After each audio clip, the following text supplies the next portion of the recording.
আজকের এই অনুষ্ঠানের কর্ণধার TS textile engineering society CO Rifat. আমি মিস্টার শব্দটা যোগ করি নাই, কারণ রিফাতকে আমি খুব ভালোবাসি। রিফাত আমার অত্যন্ত স্নেহের।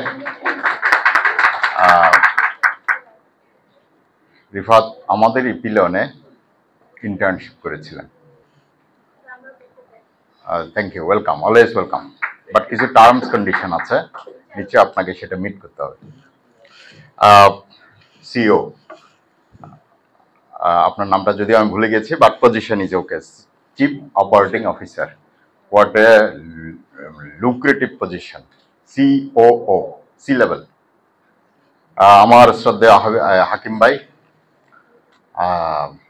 আমাদের আরেকজন মেহমান আশরাফ ভাই, আমার প্রিয় ছাত্র ছাত্রী এবং যারা অলরেডি এই ইন্ডাস্ট্রিতে কাজ করছেন, আপনাদের সকলকে অনেক অনেক ধন্যবাদ, শুভেচ্ছা, অভিনন্দন আমার এই আলোচনা শুনবার জন্য। কথা কি পিছনে শোনা যায়? অনেকগুলো আলোচনা হয়েছে, অনেক কথা হয়েছে। এর মধ্যে আমার অনেক কথা রিফাত বলেছেন কিভাবে ক্যারিয়ারটা শুরু করা যায়। উনি আমাকে একটা গাইডলাইনে দিয়েছেন, এই জায়গাগুলো একটু টাচ করবেন। তো আমি চেষ্টা করব, যদি সময় স্বল্পতা।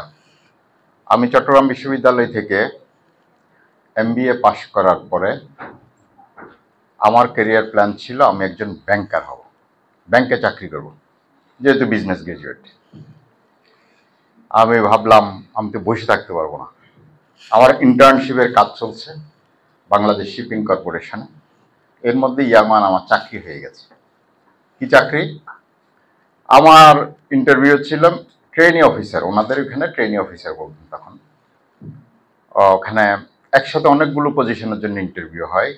যেহেতু আমি অ্যাকাউন্টিং ছিল আমার মেজর, স্বভাবতই ওনারা মনে করেছেন আমি অ্যাকাউন্টসে চাকরি করব। মানে অ্যাকাউন্টসের জন্য আমাকে ওনারা সিলেক্ট করবেন বিভিন্নভাবে। ইন্টারভিউ রিটার্ন হওয়ার পরে ভাইভাতে যখন আসছি, ওনারা পিড়াপিড়ি করছেন আপনাকে আমরা অ্যাকাউন্টিংয়ে দিব, অ্যাকাউন্টসেই দিব, এমনভাবে প্রেশার ক্রিয়েট করছেন, না হলে আমার চাকরিটা হবে না। আমি বলছি না, আমি পার্সোনাল ডিপার্টমেন্টেই কাজ করব। পার্সোনাল ডিপার্টমেন্ট, যেটা বর্তমানকার HR বলে, হিউম্যান ক্যাপিটাল বলে, পিপল ম্যানেজমেন্ট ডিপার্টমেন্ট বলে, তার মানে সহজ কথা হলো HR ডিপার্টমেন্ট। তো আমি HR ডিপার্টমেন্টে কেন গেলাম? আমি তো ব্যাংকার হওয়ার কথা ছিল। আমি যখন ইয়ামানে চাকরিতে ইন্টারভিউ দিতে যাই, যারা এরকম ইন্টারভিউ হল রুমে ইন্টারভিউ নিচ্ছেন, ইনভিজিলেটর যাদেরকে বলে, ওরা সবাই পার্সোনাল ডিপার্টমেন্টের এক্সিকিউটিভ, 3-4 জন ছিলেন। তাদের মুভমেন্ট, তাদের ভাইব্রেন্টনেস, তাদের স্মার্টনেস আমাকে এমনভাবে ইনফ্লুয়েন্স করছে, না আমি অন্য কোনো ডিপার্টমেন্টে কাজ করবো না, আমাকে মার্কেটিং দিলেও যাব না, আমাকে অ্যাকাউন্টস দিলেও যাব না, আমি পার্সোনাল ডিপার্টমেন্টে কাজ করব। তো ইন্টারভিউ বোর্ডে ওনারা আমাকে কনভিন্স করতে পারে না, আমি পার্সোনালেই কাজ করব। আমার রিক্রুটমেন্টটা হোল্ড হয়ে গেছে, যেহেতু পার্সোনাল ডিপার্টমেন্টে ওই সময় রিক্রুটমেন্ট নাই।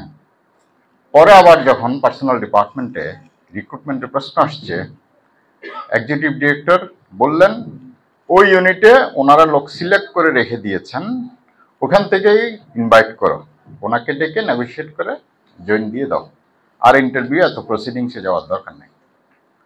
আমার চাকরি হয়ে গেল ইয়ামানে, আমি পার্সোনাল ডিপার্টমেন্টে জব শুরু করি। তো এই যে প্রসেস, এখান থেকে কি শিখলেন?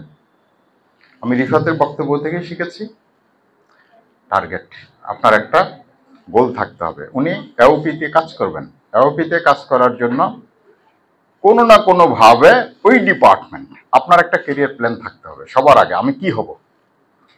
আমি কি মার্চেন্ডাইজার হব?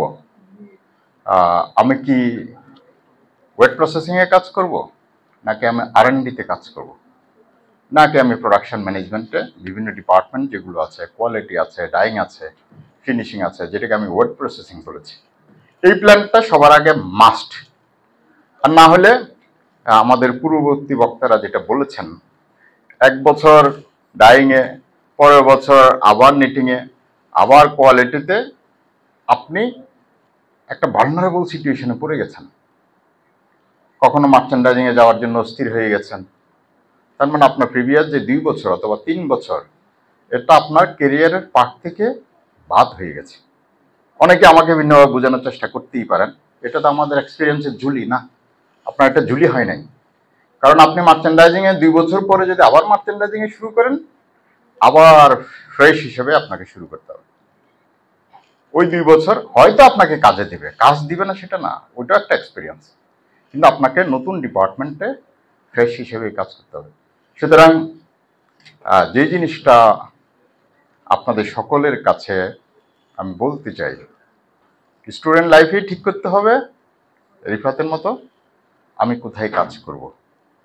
আমি কি মার্চেন্ডাইজিং এ কাজ করব, না আইতে কাজ করব, না ডাইং এ কাজ করব, নাকি কোয়ালিটিতে করব, নাকি রিসার্চ এন্ড ডেভেলপমেন্টে করব।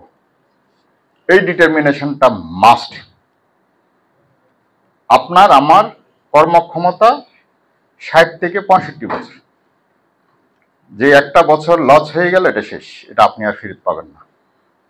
মানুষের লাইফটা একটা রেলওয়ের পথের মতো, প্যারালাল যেতেই থাকে যেতেই থাকে, ফেরত আসার সুযোগ নাই। ফেরত আসতে হলে অন্য কোথাও আসতে হয়। ধরুন আপনার বাল্যকাল, শিশুকাল, বাল্যকাল, শৈশব, কৈশোর, এভাবে প্রাপ্তবয়স্ক স্টেশন চলে যাচ্ছে, মানুষ এগিয়ে যাচ্ছে। কোথায় যাচ্ছে? ফাইনাল ডেস্টিনেশন কি? কবরস্থান অথবা গোরস্থান, যে যেটাই বলেন। এই যে একটা দীর্ঘ পথ, 60 বছরের, 65 বছরের, প্রত্যেকটা দিন, প্রত্যেকটা সময় আপনাকে এনজয় করতে হবে, কাজে লাগাতে হবে, না হলে পরে আফসোস থেকে যাবে। আফসোস কি? আপনারা যারা এখনো হলে থাকেন, অনেকে রাত্রে তাস খেলি, পরীক্ষার আগের রাতে এসে আফসোস হয়, আল্লাহ এবার পরীক্ষাটা পাশ করে দাও, পরবার থেকে ঠিক হয়ে যাবে। কাজ হয় না, আবার সেই পরীক্ষা শেষ, আবার আগের জায়গায় ফেরত যায়। সুতরাং ডিটারমিনেশন মাস্ট, না হলে পরে আপনি পিছিয়ে যাবেন, আপনার লাইফ থেকে চলে যাবে দিনগুলো। কারো কি এখন হাই স্কুলে রুল কল হবে, নাম ডাকবে, yes sir, present sir, no sir, এটা হবে? এই সুযোগ আর নাই, দিন পার হয়ে গেছে। অনেকের এখন আফসোস, এই অঙ্কটা যদি ভুল না হতো আমি জিপিএ 5 পেতাম, 5 পেতাম। এই আফসোস যেন না থাকে, সেটার জন্য করতে হবে প্রেজেন্ট টাইম। প্রেজেন্ট টাইমটাকে রাইটলি ইউটিলাইজ করতে হবে। আজকের দিনটাই আপনার জীবনের শ্রেষ্ঠ সময়, এই সময়টা কাজে লাগাতে পারলে আপনি কালকে ভালো থাকবেন। আমরা কেন জিপিএ 5, এই 3.5 না হলে ব্যাচেলরে নিতে চাই না? কোনো লজিক আছে? কেউ কি বলবেন? লজিক হচ্ছে, আমরা মনে করি যে স্টুডেন্ট লাইফে তার জীবনটাকে রাইটলি ইউটিলাইজ করছে, ভালো রেজাল্ট নিয়ে আসছে, সে কর্মক্ষেত্রে ভালো করবে। স্টুডেন্ট লাইফে আপনার কাজ কি ছিল? ভালো রেজাল্ট করা, নিজের নলেজটাকে এনরিচ করা, এই তো দায়িত্ব। এই দায়িত্ব যারা ওই সময় পালন করছে, পরবর্তী তারাও ভালো করবে। ব্যাংকে কেউ খেয়াল করেছেন 3.5-এর নিচে অথবা ফার্স্ট ক্লাস না হলে অ্যাপ্লিকেশন অ্যালাউ করে না। সুতরাং বড় হতে হলে, ক্যারিয়ারে ভালো করতে হলে সবার আগেই আপনার একটা প্ল্যান থাকবে, আপনার প্যাশনেট থাকতে হবে, আপনার জবের প্রতি একটা ভালোবাসা থাকতে হবে। এটা আমার কাজ, আমারই করতে হবে। দীর্ঘ ডিসকাশন অল্প সময়ে, তারপর আমি চেষ্টা করব ছোট ছোট আলোকে, ছোট ছোট পয়েন্টে আপনাদের সাথে শেয়ার করবার জন্য। কারণ আপনাদের মতো অবস্থায় থাকায় আমাদেরকে কেউ ওইগুলো শেয়ার করে নেই, ওই সুযোগ আমাদের ছিল না। এই জন্য যারা TES, টেক্সটাইল ইঞ্জিনিয়ার সোসাইটিকে আমি বারবার ধন্যবাদ জানাই, কৃতজ্ঞতা জানাই। আমাদের জন্য মানব সম্পদ, এই ইন্ডাস্ট্রির জন্য সবচেয়ে বড় অ্যাসেট হচ্ছে মানুষ। মানুষ না হলে, রাইট পিপল না হলে ইন্ডাস্ট্রিতে আমরা অন টাইমে শিপমেন্ট করতে পারি না, কোয়ালিটি ফেল করে, লিড টাইম ফেল করে, এয়ার শিপমেন্ট হয়। তো রাইট হিউম্যান রিসোর্সটা আমাদের জন্য খুব জরুরি। তো আমি কিন্তু রাইট হিউম্যান রিসোর্সের কথা বলছি, যে কাজে যাকে প্রয়োজন, যে কাজে যিনি পারেন, যে কাজে যিনি দক্ষ, তাকে ওই কাজেই নিতে হয় এবং ওই কাজটাই ওনাকে দিয়ে করাতে হয়। তো সেই জায়গায় আপনাদেরকেও প্রত্যেকের ইন্টারেস্টের জায়গাটা চুজ করে নেবেন। আমি এখানে ভালো করতে চাই, আমি এখানেই যেতে চাই, এইভাবেই বড় হতে চাই। আমি আর পার্সোনাল ডিপার্টমেন্টে অন্য কোনো দিকে যাই নাই। ওই পার্সোনাল ডিপার্টমেন্ট থেকে এইচআর, মানুষ নিয়ে কাজ করা। ফেরদৌস ভাই বলেছেন, অনেক কথা বলেছেন, হয়তো আপনারা যাদের প্রয়োজন, যারা নেয়ার তারা নিয়েছেন। উনি লাইফ কিভাবে ইন্টারভিউ ফেস করতে হয়, ইন্টারভিউ দিতে হয়, অনেকগুলো আঙ্গিক নিয়ে আসছেন। স্মার্ট শব্দটার মিনিংটা আপনারা জানেন না। SMART, এস দিয়ে স্পেসিফিক, এম দিয়ে মেজারেবল, তারপর এ দিয়ে অ্যাচিভেবল, আর দিয়ে রিয়েলিস্টিক, টি দিয়ে টাইম বাউন্ড। আপনার ক্যারিয়ারের অবজেক্টিভ হবে এইভাবেই। স্মার্ট অবজেক্টিভ হচ্ছে স্পেসিফিক, নির্দিষ্ট, সুনির্দিষ্ট, অ্যাচিভেবল, রিয়েলিস্টিক। আপনি চাঁদে যেতে চান, এই প্ল্যান করলে হবে না, রিয়েলিস্টিক হতে হবে। এটা একটা টাইম বাউন্ড থাকতে হবে, এতদিনের মধ্যে শেষ করব। তো জীবনের এই অবস্থায়, এই প্রান্তে দাঁড়িয়ে যেখান থেকে আপনার ক্যারিয়ারটা শুরু করবেন, this is the right time নিজেকে এক্সপ্লোর করবার জন্য। আমরা এইটার কি করি? আমরা কাউকে ভয় দেখাই না, আমরা কারোর চাকরি থেকে বাদ দিই না। আমরা মানুষদের যে অপরচুনিটি, পটেনশিয়ালিটি, এটা এক্সপ্লোর করার সুযোগ ক্রিয়েট করে দিই। কিভাবে? উনি আজকে ডিমোটিভেটেড, উনি সুইং অপারেটর, ওনারা এখানে প্রোডাকশনে যায়, সব বটল নেক হয়ে যায়। ওনাকে পিক করে আমরা ডেকে নিয়ে কাউন্সিলিং করি, জানতে চাই, কোচিং করি, মেন্টরিং করি, ডিফিকাল্টিস কি হয় না। এক পর্যায়ে কথা বলতে বলতে কেঁদে দেয়, কেঁদে বললে আমার সংসারে আমার বাচ্চা অসুস্থ, মা অসুস্থ, ঘরে খাবার নাই। আমরা সেই জায়গায় ফয়সালা দিই। উনি ওইখান থেকে হাসি মুখে চাল বাসায় পাঠাই দিয়ে এসে, ওষুধ পাঠাই দিয়ে এসে কাজ শুরু করে। তার মানে কি? মানুষের অপরচুনিটিটা, মানুষের প্রয়োজনে আপনাকে আমাকে কাজে লাগতে হবে। আপনার স্কিল কম, স্কিল বাড়ানোর জন্য আমরা কাজ করি, ট্রেনিং এর কাজ করি। আপনার মোটিভেশন, ডিমোটিভেটেড হয়ে গেছেন, ডিসস্যাটিসফ্যাকশন কাজ করছে, আমরা রেখে আপনাকে এম্পাওয়ার করার চেষ্টা করি, মোটিভেট করার চেষ্টা করি। মোটিভেশনের কোনো ট্যাবলেট, কোনো ফার্মাসিউটিক্যালস আবিষ্কার করতে পারে না, এটা নিজের থেকে আসতে হয়। আজকে আপনি জিপিএ 5-এর মধ্যে 4.5 অথবা মানে 5 পেয়ে খুব সন্তুষ্ট, পরের দিনই যখন ইন্টারে ভর্তি হবেন আপনার মধ্যে এই মোটিভেশন কাজ করে না, প্রেশার ক্রিয়েট হয়ে যায়। পরের বার কেমনে ভালো করবেন? আজকে আপনি অর্গানাইজেশন থেকে যে গাড়িটা পেয়ে খুব স্যাটিসফাইড, সন্তুষ্ট, 1 বছর পরে মনে হবে না, এটা দিয়ে হচ্ছে না, আমার আরো নতুন কিছু চাই, নতুন কিছু লাগবে। সুতরাং মোটিভেশন সবসময় সামনের দিকে চেঞ্জ হতে থাকে। আমরা এইটার সেই মোটিভেশনগুলো নিয়ে কাজ করি। প্রশ্ন হচ্ছে, ক্যারিয়ারে ভালো করবার জন্য রিফাত আমাকে বলেছেন কি করতে হয়, এটা নিয়ে একটু কথা বলেন। এগুলো তো লম্বা সময়ের ডিসকাশন, তারপর একটু বলে যাই। কন্টিনিউয়াস নিজেদেরকে লার্নিং এর মধ্যে রাখবেন, শিখার মধ্যে, জানার মধ্যে, পড়ার মধ্যে, সিনিয়রদের থেকে আলোচনার মাধ্যমে। আজকে যা শিখেছেন কালকে যেন একটু বেশি শিখতে পারেন, বেশি জানতে পারেন, বেশি করতে পারেন। করতে পারাটা জরুরি। আপনি জানেন কিন্তু করতে পারেন না, ইমপ্লিমেন্টেশন হয় না, আপনাকে দিয়ে হবে না। কারণ আপনার ডিপার্টমেন্ট হেড চাই আপনি কতটুকু ভালো করেছেন, আপনার কন্ট্রিবিউশনটাকে ভ্যালু চেয়ে নেয়, সেই জায়গাটাতে ফোকাস থাকতে হবে। সুতরাং লার্ন এবং সেটা ইমপ্লিমেন্টেশন করা। আমি একটা সেন্টেন্স সবসময় বলি, যার লার্নিং যত বেশি তার আর্নিং তত বেশি। লার্নিং এবং আর্নিং প্যারালাল, এলটা যার যত পোক্ত, ইটা তার তত বেশি হবেই, এখানে আটকানোর কোনো সুযোগ নাই। আরএমজি ইন্ডাস্ট্রিতে, অ্যাপারেল ইন্ডাস্ট্রিতে আপনারা যেহেতু সবাই টেক্সটাইল ইঞ্জিনিয়ার্স, বিভিন্ন ডিসিপ্লিনে আপনাদের ক্যারিয়ারটা উন্মুক্ত, যেটা আমার ক্যারিয়ার প্ল্যানিং এর সাথে বলা দরকার ছিল। আপনি এখনই সেই প্ল্যানটা করে নেবেন। আর মাঝে মধ্যে নিজেদের সোয়াট অ্যানালাইসিস করবেন। সোয়াট ডিস্টার্ব করছে, হ্যাঁ, SWOT। আমরা হতাশ হয়ে যাই, আপনার প্রমোশন হয় নাই, ইনক্রিমেন্ট হয় নাই, কনফার্মেশনটা অন টাইম হয় নাই। আমি বলি ভাই, আপনাদের ইন্ডাস্ট্রি সোয়াট অ্যানালাইসিস করেন। As a human being, as a professional, আপনি কি আপনার সোয়াট অ্যানালাইসিস করছেন?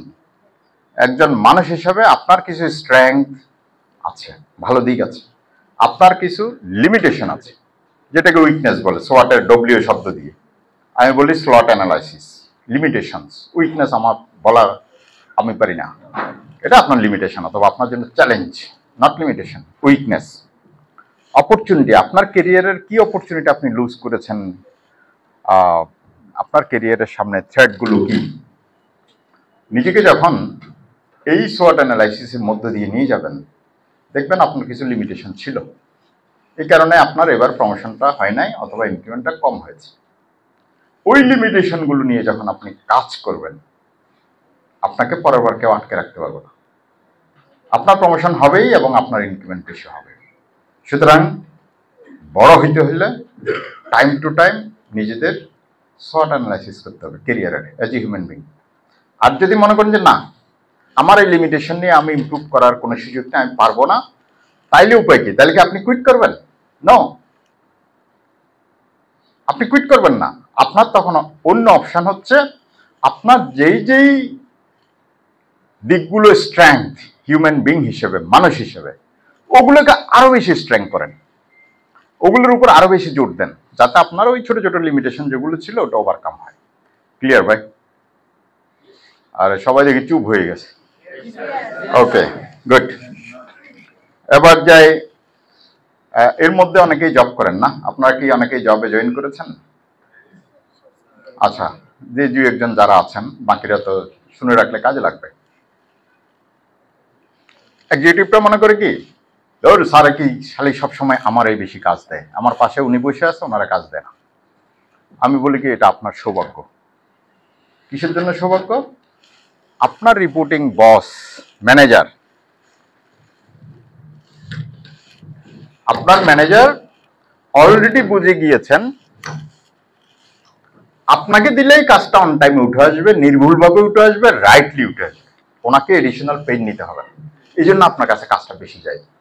সুতরাং এই ক্ষেত্রে আপনি নিজের কাজটা পরে করে হলেও, এডিশনাল টাইম থেকে হলেও, অথবা পরের দিন একটু আর্লি এসে হলেও ওনার কাজটা আগে করে দিয়েন। সো এটা কোনো আপনার জন্য পেইন না, এটা একটা অপরচুনিটি। আপনারা যারা এখানে রিফাত যেটা বলেছেন, জেনারেলিস্ট, স্পেশালিস্ট, এক্সপার্ট, তো সেখানে যারা জুনিয়র পজিশনে কাজ করেন, তারা তাদের ডিসিশন নেওয়ার অথরিটিতে একটা লিমিটেশন থাকে, কারণ সব ডিসিশন এক্সিকিউশন লেভেলে নেওয়া সম্ভব হয় না। But you are the expert, কারণ আপনি ওই কাজটা নিয়ে আপনিই বেশি জানেন। তো এই ক্ষেত্রে মাঝে মধ্যে আপনারা যখন কোনো ডিফিকাল্টিস ফিল করেন, সিনিয়রের কাছে যাওয়ার সময় ফয়সালার জন্য, ডিসিশনের জন্য অল্টারনেটিভ সলিউশন নিয়ে যাবেন, অল্টারনেটিভ সলিউশন নিয়ে যাবেন। স্যার প্রবলেম বডির সাথে স্লিভের গার্মেন্টস, আমি যেহেতু আমরা এই ইন্ডাস্ট্রিতে, এই জন্য এই কথাই বলি, এটা আপনার বডি গার্মেন্টস অ্যাপারেল, আর এটা স্লিভ, বডির সাথে স্লিভের এখানে কালার একটা কন্ট্রাস্ট দেখা যাচ্ছে। ফয়সালা কি? স্যার ফয়সালা হচ্ছে এই অংশটুকু অল্প একটা অংশ কেটে ফেলে দিলে হয়, অথবা এটা রিভার্স করে দিলে হয়, অথবা স্যার পুরো পার্টটা ক্যান্সেল। তখন ওই ম্যানেজারের পক্ষে ডিসিশন দেওয়া খুব সহজ। এক কাজ করেন, এটা রিভার্স করে দেন, উল্টা করে দেন, সহজ হয়ে গেল না ডিসিশনটা দেয়া?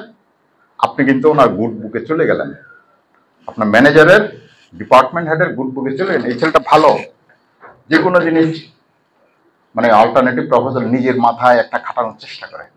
সুতরাং যখনই সিনিয়রের কাছে যাবেন, অল্টারনেটিভ ফাইসলাগুলো নিয়ে যান, তাইলে পরে আপনি গুড বুকে চলে যাবেন। এই ইন্ডাস্ট্রিতে, বাংলাদেশের প্রেক্ষিতে, অ্যাপারেল ইন্ডাস্ট্রিতে আগেকার দিনের আপনারা অনেকেই জানেন, লেখাপড়া কম জানা মানুষ ছিলেন, ওনাদের অবদান, ওনাদের কন্ট্রিবিউশনের প্রেক্ষিতে আজকে আমাদের মতো এই লার্নেড পিপলরা আমরা এই ইন্ডাস্ট্রিতে কাজ করার সুযোগ পেয়েছি। আজকে আপনারা অনেকেই জানেন, আগেকার প্রোডাকশন ম্যানেজার 8ম শ্রেণী, 9ম শ্রেণী, 10ম শ্রেণী পাস ছিলেন, অথবা ম্যাট্রিক ইন্টারমিডিয়েট পাস ছিলেন। সেই জায়গায় এখন কারা আসছেন?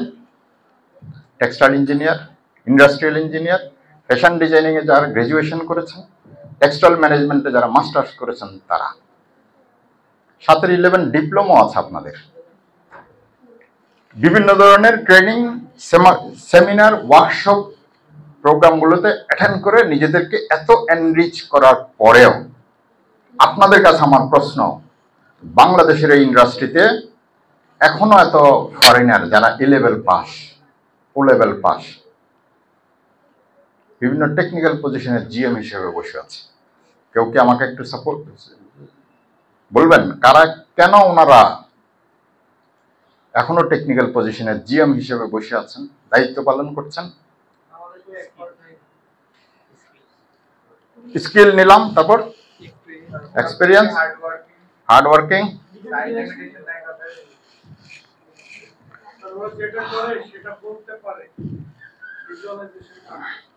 আমাকে Bangladesh university of professionals, BUP, ওনাদের একটা রিসার্চ সেন্টার আছে। ওনারা একটা গবেষণার সাবজেক্ট ম্যাটার, যেটাকে বাংলায় অভিসন্দর্ভ বলে, ওরকম একটা সাবজেক্ট ম্যাটার চুজ করেছেন। বাংলাদেশের ইন্ডাস্ট্রিগুলোতে বিদেশিদের এই প্রভাব থাকার কারণ কি, অথবা এটা কমানোর উপায় কি। ওনারা রিসার্চ করে রিসার্চ পেপারটা যখন সাবমিট করবেন, আমরা 2-3 জন ইন্ডাস্ট্রি থেকে গেছি, সম্ভবত প্রাণ থেকে একজন, ইপিলন থেকে আমি। অনেক আলোচনা, যেহেতু ওনারা রিসার্চ পেপার, ওনারা মাঠে কাজ করছেন, অনেক রিয়েলিস্টিক জিনিসগুলো চলে আসছে। ওখানে সবচেয়ে বড় ইম্পর্টেন্ট একটা ইস্যু আসছে কমিউনিকেশন, কথা বলা। আমরা কথা বলতে পারি না, আমরা নার্ভাস হয়ে যাই, আমাদের জড়তা আমাদেরকে আঁকড়ায় ধরে, যেটা আমাদের CEO মহোদয় বলেছেন। আমরা আমাদের সিনিয়র যারা, ওনাদেরকে প্রেজেন্ট করতে পারি না। আমার ভিতরে যে একটা নলেজ আছে, স্কিল আছে, আমি জানি, কিন্তু আমি বলতে পারি না। শাইনেস, জড়তা আমাকে আঁকড়ায় ধরছে। এই ফাঁকে O-level পাস উনি ফরফর করে সব বলে যাচ্ছে। কোনো একটা মিটিংয়ে যদি কোনো একটা সাবজেক্ট ম্যাটারের উপর যদি আলোচনা হয়, এখন মিটিংয়ের যিনি সভাপতি, উনি দায়িত্বটা কারে দিবেন?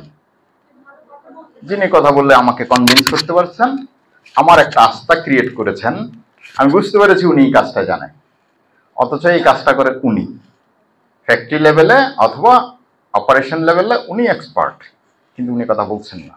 কারণ উনি কথা বলে না, ওনার ম্যানেজার আছে, ওনার AGM আছে, DGM আছে, আরো বড় বড় সিনিয়র স্যাররা আছেন, উনি আটকে গেছে। শাইনেস, আমি বললে ওনারা যদি অ্যাকসেপ্ট না করে, আমার বলাটা ঠিক হবে কিনা, বললাম না, চুপ থাকলাম। ও বিদেশি ফরফর করে কথা বললে প্রেজেন্ট করে দায়িত্ব ওনার কাছে চলে গেছে। পরে ফ্যাক্টরিতে গিয়ে ওনারা দিয়ে কাজটা করায়। কি হাসতেছেন কেন? যারা জানেন রিয়েলিটি এটাই।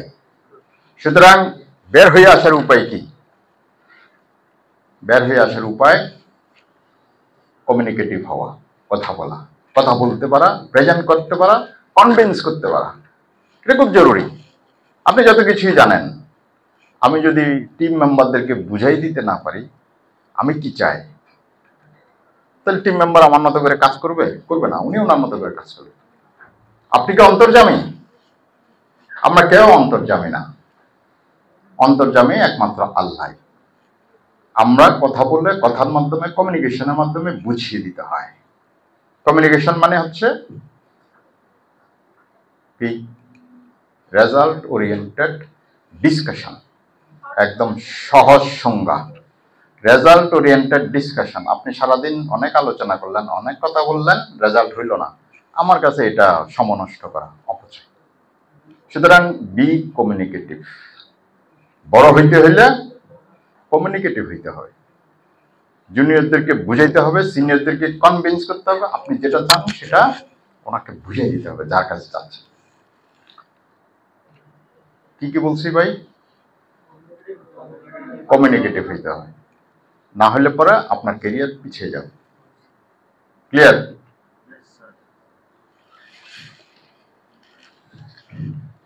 আপনারা সবাই লিডার হতে চান ইন্ডাস্ট্রি, না?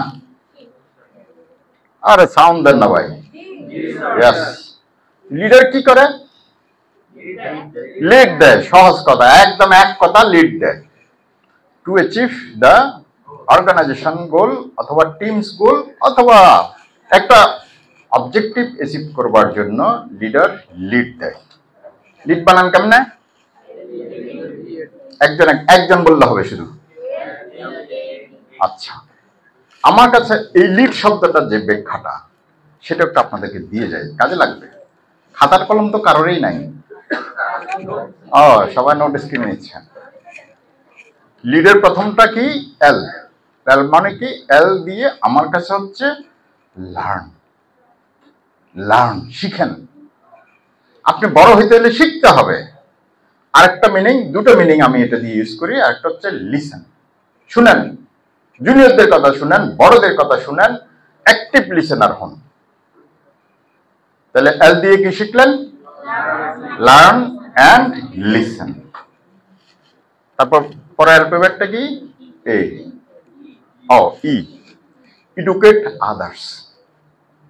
অন্যদেরকে শিখিয়ে দিন। আপনি শিখছেন, সব কাজ তো আপনি করবেন না, আপনার সাথে যারা টিম মেম্বার আছে তারাই তো কাজ করবে নাকি? তাদেরকে শিখিয়ে দেন। আপনার যে এক্সপেকটেশন তাদেরকে বুঝিয়ে দেন, বলে দেন। পরেরটা কি? Appreciate your team members. যারা ভালো করে তাদেরকে অ্যাপ্রিসিয়েট করেন, থ্যাংক ইউ বলেন, what a great job, bravo, fantastic. টাকা দিয়ে অ্যাপ্রিসিয়েট করা সবসময়, টাকা দিয়ে অ্যাপ্রিসিয়েট করা সবসময় সম্ভব না। প্রমোশন দিয়ে অ্যাপ্রিসিয়েট সবসময় সম্ভব না। আর 5টা মিনিট সময় নেব। সুতরাং LEAD, এ দিয়ে কি বললাম? অ্যাপ্রিসিয়েট। ডি হচ্ছে ডেভেলপ ইউর টিম মেম্বার্স। নিজের টিম মেম্বারদেরকে বড় করুন, তাহলে আপনি লিডার হবেন। লিডের এই যে কথাগুলো বলছি লিড দিয়ে, এটা যদি করেন, আপনারা এখনো জুনিয়র পর্যায়ে, যেহেতু লিডার হতে চান, সুতরাং এই বৈশিষ্ট্যগুলো আপনাদের মধ্যে থাকতে হবে। কথা কম বলার জন্য বলা হয়েছে, যেহেতু সময় কম। Thank you very much. মাঝে মধ্যে কথা শেষ হয় না, আরো শেষ করি। 5 মিনিট সময় চেয়ে নিন।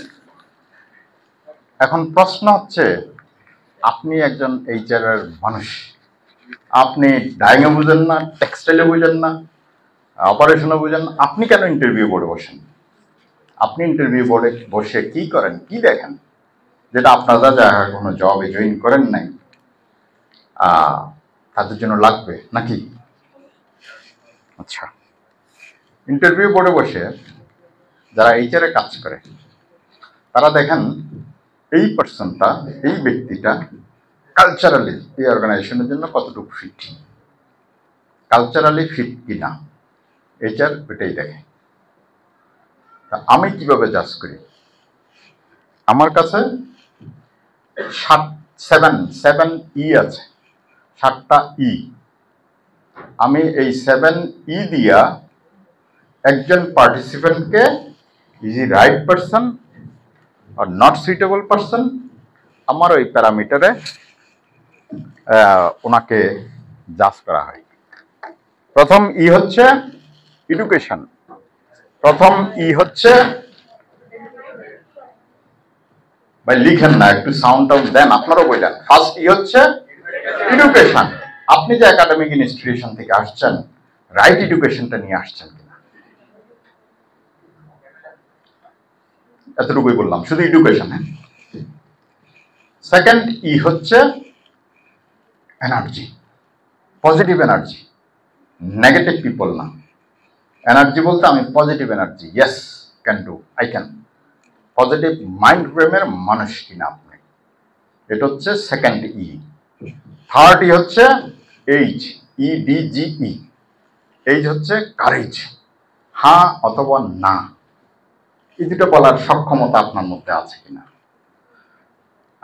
আমরা তো সবসময় yes sir, yes sir, yes sir, এই তো নাকি? বাট আমি বলি আপনাদেরকে নো স্যার বলার এই কারেজটা থাকতে হবে। লজিক্যালি আপনি নো বলবেন, নো বলতে হবে, সবসময় আপনি ইয়েস বলতে পারবেন না। এই যে ইয়েস এবং নো বলার সাহস, এইচ। ক্লিয়ার ভাই? কয়টা বলছি? 3টা। এরপর আরেকটাই, এনার্জাইজ টু আদার্স। আপনি লিডার হবেন, অন্যদেরকে তো মোটিভেট করতে হবে। আপনার কথায় ও স্যারে বলছে, ও এখনই করে ফেলতে হবে, চলেন করি। Energize to other, motivate others, এই সক্ষমতা ওনার আছে কিনা? কারণ কোনো না কোনো একদিন এই অর্গানাইজেশনে ওনাকে আমাদের বড় করতে হবে। আর কি কটা বললাম? 4টা। 5 নাম্বার হচ্ছে ইমোশনাল ইন্টেলিজেন্স। আপনি কতটুকু ইমোশনালি কি? আমরা তো সবসময় মানে রাগের মাথায় আছি, এর মধ্যে আরেকজন আইসা আবার রাগটাকে করে দেয়, কন্ট্রোল করতে পারি না। আপনাকে ইমোশনালি ইন্টেলিজেন্ট হতে হবে, না হলে ইন্ডাস্ট্রিতে টিকে থাকা ডিফিকাল্ট। তারপর কটা গেল? পরেরটা হচ্ছে ethics. As a human being, আপনার নীতি নৈতিকতার জায়গা থেকে আপনি কতটুকু স্ট্রং, এটা আমার জানা খুব জরুরি। কারণ যাদের নীতি নৈতিকতার জায়গাটা দুর্বল, মজবুত না, ভিত্তিহীন, নড়বড়ে, তারা যে কোনো দুর্ঘটনা ঘটাতে পারে, ইন্ডাস্ট্রিতে অনিয়ম করতে পারে। ক্লিয়ার ভাই? কটা গেল? আরো একটা বাকি আছে, শেষ করি। এটা বলেই শেষ করব, কারণ সময়ের স্বল্পতা। রিফাতকে বলবো একটু সময় নেই, আমরা 3 ঘন্টার জন্য যদি কখনো ডাকেন তাহলে আসবো। Thank you very much. Rifat ভাই, প্রপোজাল এখন আর দিয়েন না।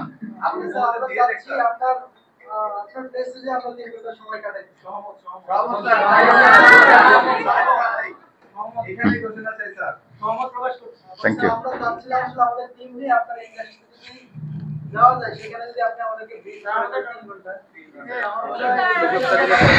ইন্ডাস্ট্রিতে ডিফিকাল্ট, কারণ ওটার কিছু বাইন্ডিংস আছে, ডিসিপ্লিন আছে।